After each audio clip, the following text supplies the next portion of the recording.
What if you could step through a doorway and find yourself in a completely different world? That's exactly what happens to Jake and Maya every single time they activate their dimensional compass. Today, they're about to discover their most dangerous adventure yet. The portal shimmers before them like liquid silver, and without hesitation, they step through together. The familiar sensation of reality bending around them lasts only seconds. When their vision clears, they're standing on a cobblestone road surrounded by towering stone walls. Medieval banners flutter in the wind above them, decorated with golden lions and crimson crosses. Maya looks down at her clothes and gasps. Her jeans and hoodie have transformed into a flowing emerald dress with leather boots. Jake now wears a tunic, breeches, and a worn leather vest. Their dimensional compass, however, remains unchanged, glowing softly in Jake's hand. A thunderous roar splits the sky above them. Both friends crane their necks upward and freeze in absolute wonder. A massive creature with scales like burnished copper soars overhead, its wings spanning at least 50 feet. Flames flicker from its nostrils as it circles the castle towers in the distance. They've landed in a world where dragons are real. Panic erupts around them as villagers scatter in every direction. An elderly man in simple robes grabs Jake's arm urgently. He speaks in a language they shouldn't understand, yet somehow the words make perfect sense. The dimensional compass must be translating for them. The kingdom is under attack. 3 dragons have been terrorizing the realm for weeks, burning crops and threatening the capital city. The king has offered half his treasury to anyone who can stop them. But here's the twist that makes Jake and Maya exchange worried glances. The dragons weren't always hostile. Something changed them. Maya's curiosity ignites immediately. She's always been the problem solver of their duo. If the dragons turned aggressive recently, there must be a reason.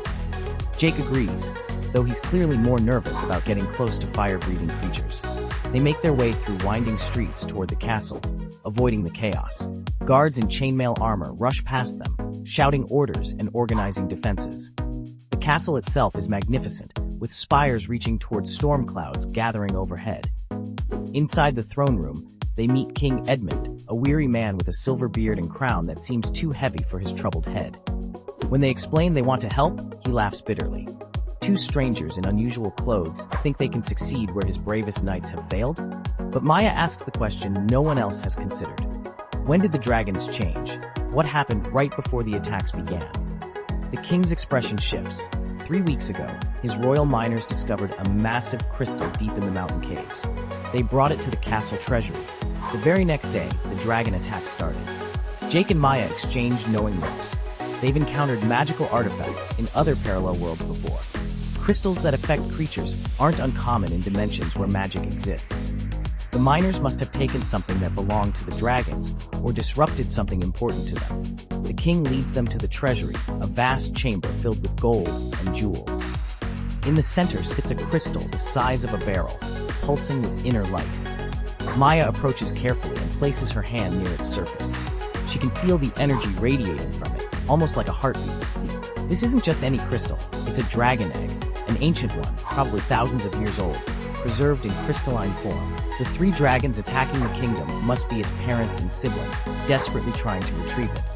Convincing the king to return it takes every ounce of Jake's diplomatic skills. The crystal is valuable beyond measure, but Maya argues passionately that keeping it means endless war with creatures that can burn the entire kingdom to ash.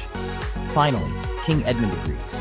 Carrying the massive egg crystal requires 6 strong men and a wagon. Jake and Maya lead the procession out of the city gates toward the mountains.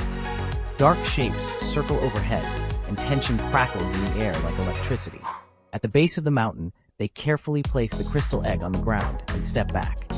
The 3 dragons land around it with earth-shaking impacts. The largest one, scales gleaming like molten gold, approaches slowly. It touches its snout to the crystal, and a sound like singing fills the air. The dragons aren't attacking, they're grateful. The golden dragon meets Maya's eyes, and in that moment, she feels an understanding pass between them.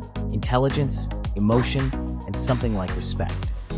As the dragons carefully lift their precious egg and fly toward the mountain peaks, Jake pulls out the dimensional compass. It's time to go home. They've restored peace to a kingdom and learned something valuable. Sometimes the monsters in stories aren't really monsters at all. Sometimes they're just parents protecting what they love.